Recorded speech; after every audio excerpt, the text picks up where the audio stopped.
जय Hind. Welcome to GK lines. आज के इस वीडियो में हम आवर्त सारणी के 35 बहुत ही महत्वपूर्ण प्रश्न को देखेंगे जो किसी भी एग्जाम और व्यू से अति महत्वपूर्ण है। तो आप वीडियो को बिना स्किप किए हुए अंत तक देखिए। तो चलिए शुरू करते हैं आज का पहला प्रश्न। आज का पहला प्रश्न है, तत्वों का वर्गीकरण सबसे पहले किसने किया था? तो तत्वों का सबसे पहले वर्गीकरण डुबेरेनियर ने किया था। ऑप्शन डी सही होगा। अगला प्रश्न है, तत्वों के वर्गीकरण से संबंधित त्रिक के नियम का प्रतिपादन किसने किया था?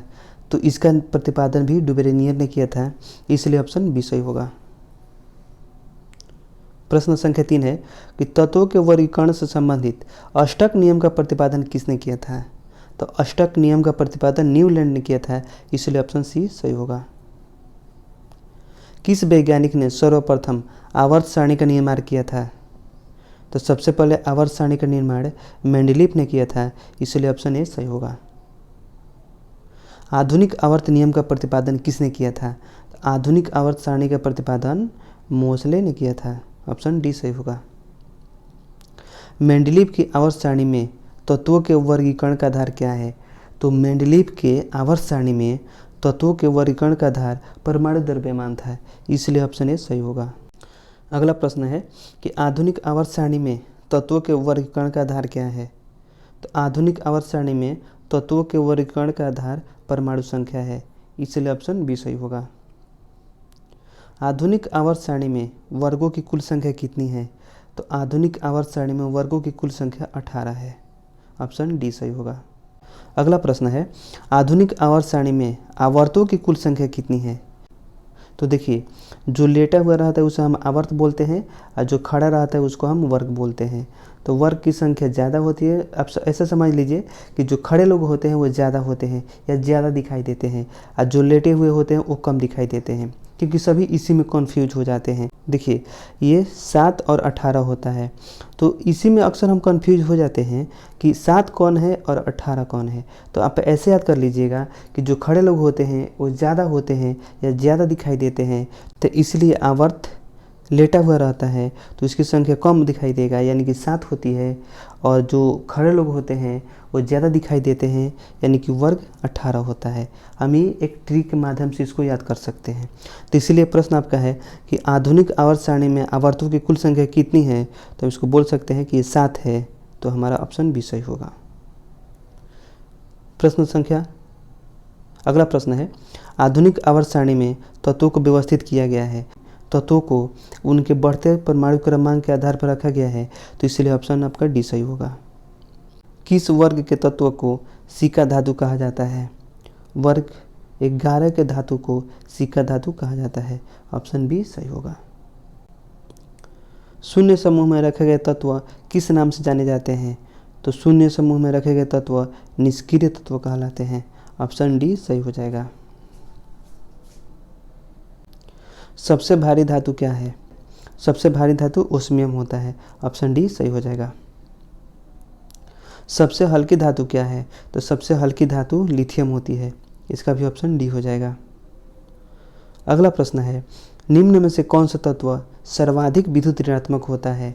तो सर्वाधिक विद्युत ऋणात्मक तत्व फ्लोरीन होता है, इसलिए ऑप्शन बी सही होगा। अगला प्रश्न है, आधुनिक आवर्त सारणी के समूह 1 में मौजूद एकमात्र अधातु कौन सा है? तो आधुनिक आवर्त सारणी के समूह 1 में एकमात्र अधातु हाइड्रोजन है, ऑप्शन ए सही होगा। प्रश्न संख्या 17 है, आवर्त सारणी में अधातुओं को किस ओर स्थान दिया गया है? तो अधातुओं को दाईं ओर स्थान दिया गया है, ऑप्शन ए सही होगा। अगला प्रश्न है, वे तत्व जो इलेक्ट्रॉन को ग्रहण करते हैं और ऋणात्मक आयन बनाते हैं उसे क्या कहते हैं? हम लोग उसे अधातु कहते हैं, इसलिए ऑप्शन बी सही होगा। किस वर्ग के तत्व का गलनांक उच्चतम होता है? तो वर्ग 4a के तत्व का गलनांक बहुत ही उच्च होता है। अगला प्रश्न है, आवर्त में बाएं से दाएं जाने पर इलेक्ट्रॉन प्रीति में क्या परिवर्तन होता है? तो इसकी संख्या बढ़ती है, इसलिए ऑप्शन ए हो जाएगा। यानी कि अगर हम आवर्त सारणी में बाएं से दाएं जाएंगे तो इलेक्ट्रॉनों की संख्या इसमें बढ़ती जाती है, तो इसलिए आपका ऑप्शन ए सही होगा। अगला प्रश्न है, किस वर्ग के तत्वों की इलेक्ट्रॉन बंधुता उच्च होती है? तो आपका हो जाएगा ऑप्शन सी, 7a के इलेक्ट्रॉन बंधुता बहुत ही उच्च होती है।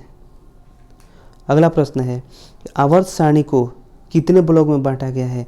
तो आवर्त सारणी को 4 ब्लॉक में बांटा गया है, इसलिए ऑप्शन डी सही होगा। अगला प्रश्न है किस ब्लॉक का तत्व साधारणतः रंगीन यौगिक का निर्माण करते हैं? तो इस ब्लॉक के जो तत्व होते हैं वो साधारणतः रंगीन तत्व का निर्माण करते हैं। अगला प्रश्न है जब कोई उदासीन परमाणु एक इलेक्ट्रॉन ग्रहण करता है तो उसके फलस्वरूप उत्पन्न ऊर्जा क्या कहलाता है? तो इसके फलस्वरूप उत्पन्न ऊर्जा को हम इलेक्ट्रॉन बंधुता कहते हैं, इसलिए ऑप्शन ए सही हो जाएगा। अगला प्रश्न है कि किस वर्ग के तत्वों को मुद्रे धातु कहते हैं?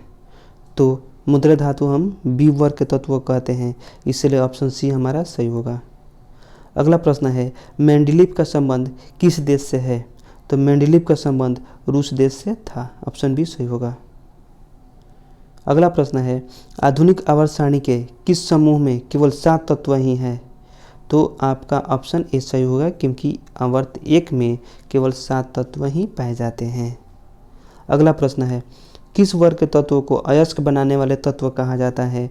तो वर्ग 6a के तत्वों को अयस्क बनाने वाले तत्व कहा जाता है, इसलिए ऑप्शन बी सही हो जाएगा। अगला प्रश्न है किस वर्ग के तत्वों की संयोजकता 2 होती है? तो वर्ग 2a की तत्वों की संयोजकता 2 होती है, इसलिए ऑप्शन बी सही होगा। अगला प्रश्न है सबसे हल्का तत्व कौन सा है? तो सबसे हल्का तत्व पूरे ब्रह्मांड में हाइड्रोजन होता है, इसलिए ऑप्शन ए सही होगा।